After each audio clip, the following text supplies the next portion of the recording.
Howdy of you delicious people. I'm here today to review Terminator the Chronicles Season 2, Episodes 3 and 4. So, going into this, I think Episode 3 is kind of a filler episode. It kind of does carry most of the time with Charlie Dixon and Cromartie are kind of more focused in Episode 3. In Episode 4, we much more focus on uh, Cameron, or in the fourth episode, she is to mostly call herself Allison for whatever reason. And it seems that she is to be the person most carried upon this episode. Maybe for those two episodes, maybe certain characters were going on vacation or just taking some time off or just not wanting to be 100% into every single episode, because that's usually bound to happen, where really we just have certain characters that have to just be more focused because certain people want time off, or certain people just one way or the other just aren't on the episode. So we get a little bit of Cromartie in this episode going and talking about they got a little bit where they mentioned that he's an actor. In this episode they actually go on to showcase in episode 3 what kind of role that he was doing before he was to have gone on to unfortunately kill a ton of people as a Terminator. And so these episodes are kind of interesting, but there are points in time when episode 3 just kind of wasn't we just have to rely on episode 4 to give us an interesting story. So with that said, let's go out of our way to because I feel like I teed it up. So really it's just to the third episode is to have Cromartie, who is to go and grab Riley Dawson, kidnap her, and seemingly put a bomb device underneath her, and then that forcibly scrambles Dixon's character to call Sarah Connor for help. That's really just kind of the most of what it entails for episode 3. Episode 4, it seems that Cameron is starting to have side effects again, or malfunctioning again, where all of a sudden it seems that she is to remember something of someone else's past, where I can't really understand the memories that Cameron is having in this episode, because these memories aren't really hers. They're of her human counterpart. And it just seems very weird. And I don't quite understand how Cameron is to have had these memories, but I guess it's really just to understand Allison's human counterpart before Allison goes and basically kills her possibly and takes her over. Because that's actually what happens. So I think that's all I want to say. I think this one's kind of an easy no-brainer one to just go into spoilers. It's interesting kind of coming back to this show. It'll be more interesting to see how kind of future scenes kind of play out, because I'm liking the fact that it seems that we're tying in the future with the past in this episode. And so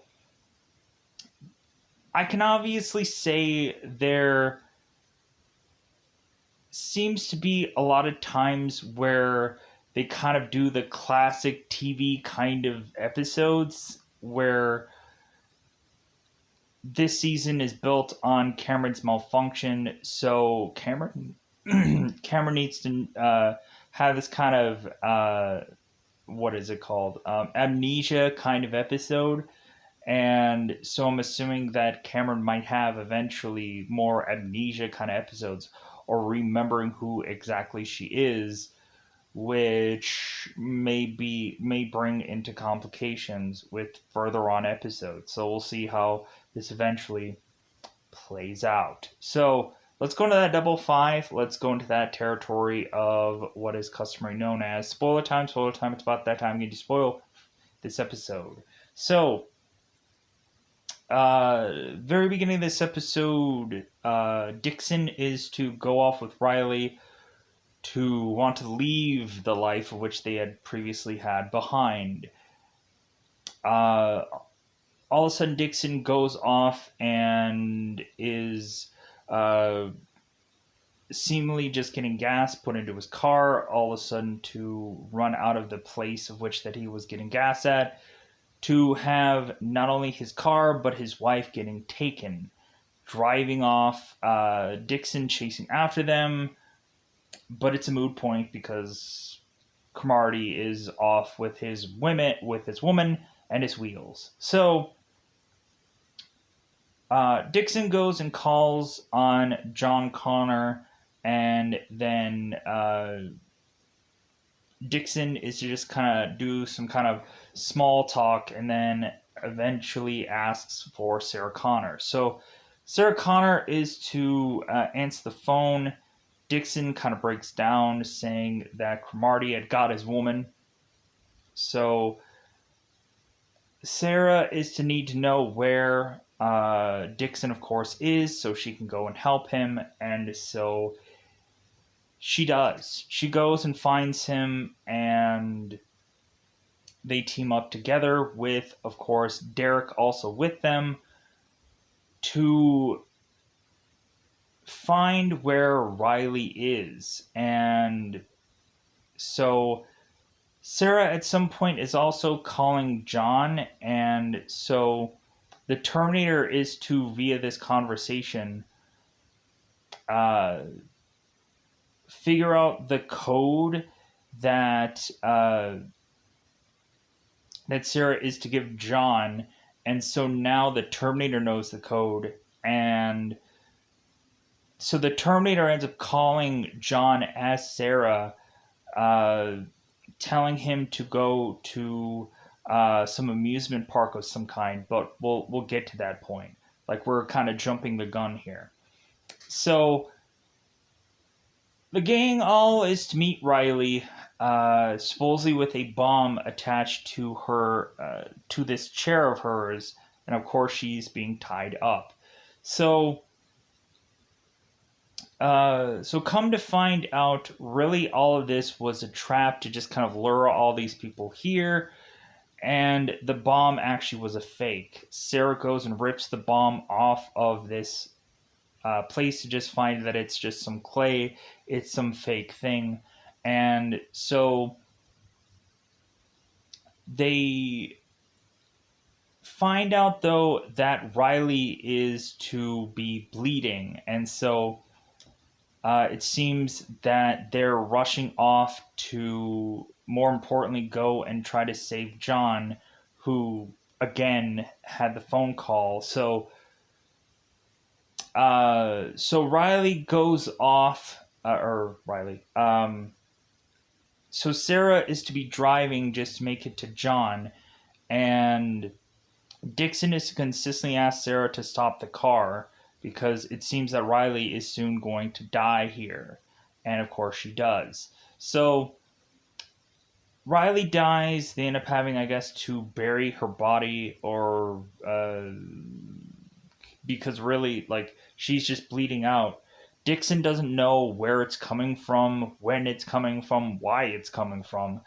Even though he's a paramedic, he just can't figure it out. Dixon want to go to some hospital, but Sarah, in her own mind, is like, well, like, my son is going to die because this Terminator is coming after my son, so that's my main focus. So there's kind of this back and forth debacle of Riley going to the hospital and Sarah needing to protect John. And I think what really happens is Sarah protecting John wins out, because Riley eventually bleeds out, dies sadly. So Sarah is to eventually find John, but it's a little too late. And so John goes to this amusement park, and Cromartie is there looking for him. We also get a spot where showcasing on the TV that Cromartie used to be in a movie called Beast Wizard that is to, I guess, make a huge uh, like amount of money right now, considering the news lately about Cromartie going and assassinating a number of people. So it's not like Cromartie is going to pick up where he left off and be doing more Beast Wizard movies. It's not going to happen. But we also have Ellison, who is to get a conversation from Catherine Weaver to enlist him into working with her to help her go and find seemingly Terminators. Weaver is to show Ellison some photos where he doesn't even blink twice about it, and Weaver is like, okay, so like you know what I'm asking you to do, like you know that it seems like your time in the FBI is done, so like I guess you should go and like do this job because this is really what you want to do. And so like, and you've seen this kind of stuff before, obviously, like you didn't even pretend like you even questioned any of this stuff. You already knew what all of it was. So so that's kind of like, in a nutshell, what happens mostly to Ellis in this episode. um so John goes to the amusement park. Cromartie's looking for him, and eventually it seems that Cromartie is to find John. John realizes that Cromartie's there. John goes into a disguise, tries to put on sunglasses and hat, and is to eventually hide away. At one point, John was with Riley, and Riley was asking John, "Hey, are you going back to school soon?" And John's like, "No, I think I'm just gonna be homeschooled." And so when John is to go off to go to this amusement park, Riley's like, "Well, hey, how about I go along? Like, I can probably handle your mother or anything else that you got going on." And John is like, "No, I'm just gonna go by myself." And so Cameron was to supposedly watch over John because Sarah is not there, and John tries to run off from Cameron to just kind of get his own space and his like, so that way Cameron doesn't go and follow him everywhere. So John goes to the amusement park, and Cameron sees Riley and asks where John is, and Riley is to go off to the, or Riley, why do I keep saying that? Cameron goes off to the, am I mixing names around here?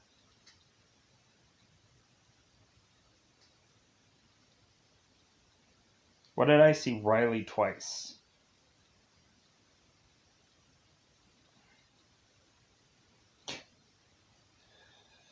Oh, that's my confusion. Yeah, so I think Michelle. Oh, I can't tell the difference between Michelle and Riley. Michelle Dixon is Charlie Dixon's wife, and I couldn't tell the difference between the two. And plus, it's very confusing when, like, but anyways, that problem will no longer exist. Isn't that great?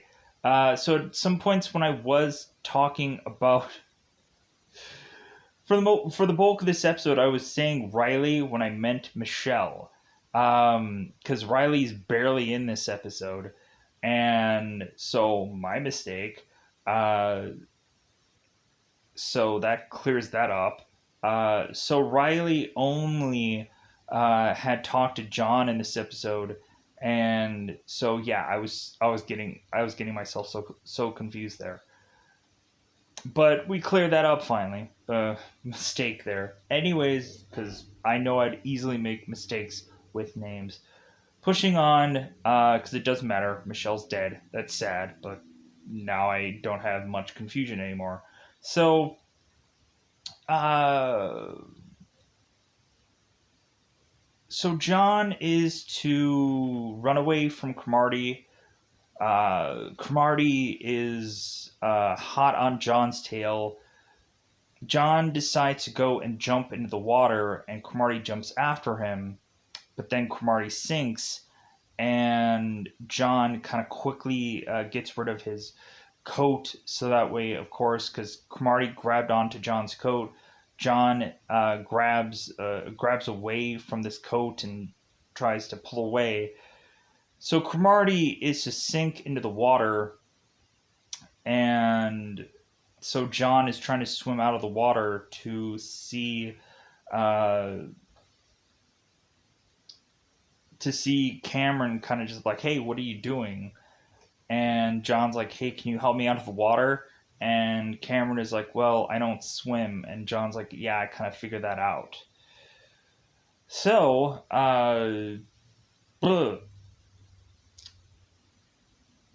so yeah, that's kind of what all really just kind of plays out for most of this episode. Yeah. Um so going into episode 4, I guess, cuz like I think that's all of what really just plays out for this one. So episode 4 is mostly a heavy Cameron episode. And so it seems that let's get to the cast of this one, cast this episode. So John is to take Cameron to this grocery store, and so John is to mention to Cameron like, "Hey, how about you go and get me some Cheetos, the crunchy ones, not the puffy ones." And so Cameron goes off to make her way into this grocery store and knocks a bunch of watermelons over. And so all of a sudden, weirdly, the police are called for some goofy reason. Like Cameron didn't murder anybody. Cameron didn't hurt anyone, but weirdly, the police are called for some bizarre reason.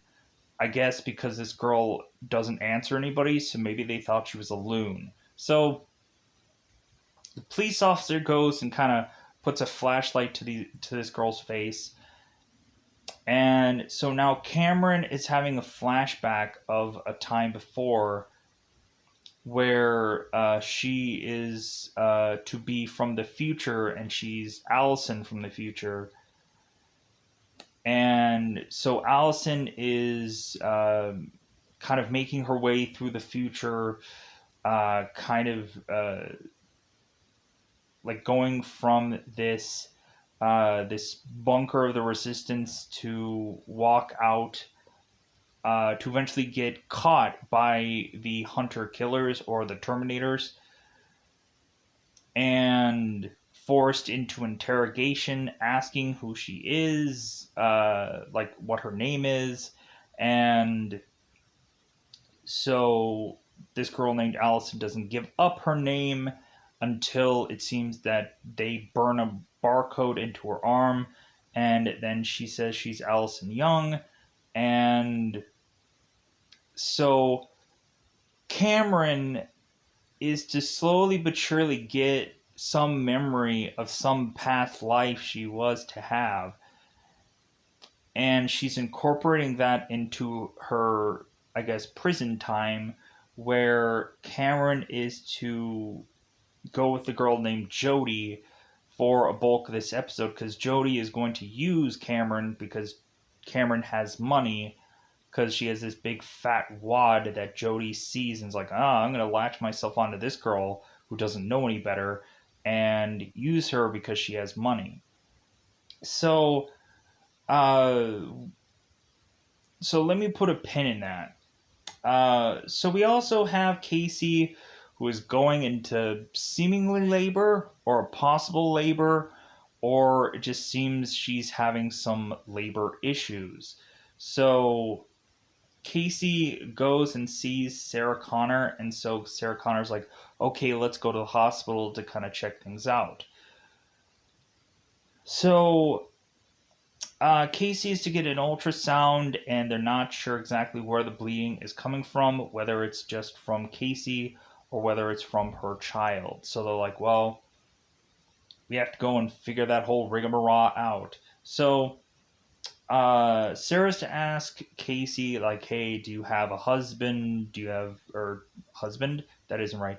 Do you have someone you can call, like a family member or something? Like, do you have the baby's daddy's number? And so we find out that baby's daddy's name is to be Trevor, played by John Huratas, which I know him from the show Castle, and so it's kind of interesting seeing him here. I also saw him on God, what was it? It was some horror movie, I think called Initiation or something like that, where he ends up playing a cop in that film. So it seems that Trevor is all well and good. Like it seems like he's a good guy. It seems like he's going to do the right thing, supposedly. Trevor comes in and he's uberly nice to Sarah, and so Casey kind of comes clean and mentions that the real reason why they broke up is that Casey had problems with Trevor going and being a police officer, because evidently he's a police officer, and so there was a problem with her, like, thinking that at some point Trevor's going to bring his work home with him, and that was always Casey's worry. So that way, she decided to just break it off with him, because maybe there was going to be a mugger or some kind of something that wanted to even his score with Trevor by getting back at her, some goofy thing.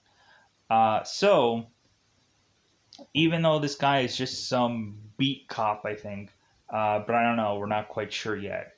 So Ellison is to again meet up with Weaver in this episode, and really because Ellison had gone back to, I guess, his ex-wife, his ex-woman, his. Let me pause here for a second. Anyways, so Ellison goes back to Agent Leela Ellison, who had, I guess, kept Ellison's name. And I guess she probably just kept it because it was a good, solid name. So it seems like Leela is to be kind of concerned about Ellison, but it doesn't really seem that nothing's really come out of it. And then Ellison goes to Weaver, and Weaver is to talk about, did Ellison ever want kids? And Ellison was like, well, yeah, but it just never happened. And so it seems that Weaver is to have a kid with her, which I can't really believe that. Like maybe she adopted some kid or some kind of goofy story that is to not quite yet be told about that whole thing there. So let's get back to Cameron. So Cameron is with Jody, and there seems to be a guy that is to be like, "Hey, where's my money?" kind of guy. Like, and so it seems that Jody had mixed herself up with some guy who she had sold his laptop, and so now that this guy is upset and wanting money, Cameron goes and chucks money at this guy to get him to go away. And it seems that this guy is probably again going to ask her for more money, probably at some point, because maybe it's not just a laptop, maybe it's just, hey, like, give me more money. Like, probably just shake her down consistently because this is probably never going to end. So, uh, so Cameron, who is to consistently go, or Cameron is going with Jody to this kind of halfway house where she meets up with a girl named Rita, who it seems that Rita is almost like a therapist, weirdly. And so Rita is asking Cameron questions that is going to lead back to future flashbacks. I say future flashbacks because it's a flashback from the future, weirdly. So Allison was to be given food from these Terminators, and because like they wanted to continue to interrogate her for information, find out like how she is probably tied to the Resistance, and so they start asking her questions about where she was born from, uh, like what was her mother and father like, what was her family life like what did she do on her last birthday. All these stories start flying out, and so it seems that Allison was to mention that like something about like they couldn't have birthdays anymore because the world was to end. So Allison goes on and is to consistently be asked these questions about her previous life. And so Allison goes and tries to escape. She tries to escape this place to find that there seems to be certain other humans in these cages. And so Allison goes on to try and find her way out of there, not to try and save anyone else. So it seems that these people are to be on this carrier, and so Allison is to jump off this carrier and splash into this water to go into this water to just get grabbed by this net and to be forced back into this carrier and back into where she is to give up more information. And so the ending of this episode, or the ending of the future flashbacks, I say, is that Allison is to like we find that the Cameron Terminator is to appear as Allison and is to find out more information about Allison, or find the real truth that the bracelet was actually something that John was to give her, and that it's some secret code to get in, because I guess John is just a person that is to really like be really good at these whole secret code things, to tell the difference between the Terminators and the humans by having some kind of bracelet. So so Cameron goes and takes Allison, hoists her up, and breaks her neck. And so so Cameron is starting to realize that she is a cyborg from the future. And so when Rita is to hear this news, all of a sudden the cops are to be called and like to just arrest this girl because maybe she's going to hurt somebody, because Cameron is to mention that she is going to kill John Connor, which like is going to put up some red flags. And so John tries to go and find where Cameron is. He's looking everywhere for her, and is to try and find a person that is to know Jody, because Cameron goes to this prison, and it seems that this guy who is to let them go knows who Jody was. And so John tries to track down where they quite possibly had went. And so all of a sudden there's to be this random guy who knows Jody and knows where she is heading to some halfway house. So John goes to this halfway house and is to see Cameron there. and is to tell her, like, hey, we got to get out of here, we got to leave, we got to go. And Cameron, who is Allison at this point, is to say, like, no, like, I'm not gonna leave. Like, this is my home now, and I don't know who you are. So, and also Allison goes and chucks John against this wall, and so he just decides to just leave because there's no arguing with Allison about this. So, but case in point, so like Allison is remembering her having this debate with her own future robotic self and recreating this debate or this kind of line of dialogue with Jody because Cameron finds out that Jody was using her and was lying to her. And so Cameron hoists up Jody to almost snap her neck, like Cameron does to Allison in the future. And so John ends up finding Cameron again and is thinking that Jody had died, and Cameron luckily did not kill Jody, and she's just to get her Jody's to get her another burst of air, and so evidently she had just kind of got the wind knocked out of her. So both John and Cameron are to drive off, and so John is to ask Cameron why she has this necklace that she has, and Cameron is to mention that she got it at some thrift store. And that's weirdly just how the episode ends, weirdly. So, Sarah at some point was, after kind of remembering her baby days, was to immediately call John and ask what's going on. And so John is heading into some unsavory neighborhood where some guy is to hit on him.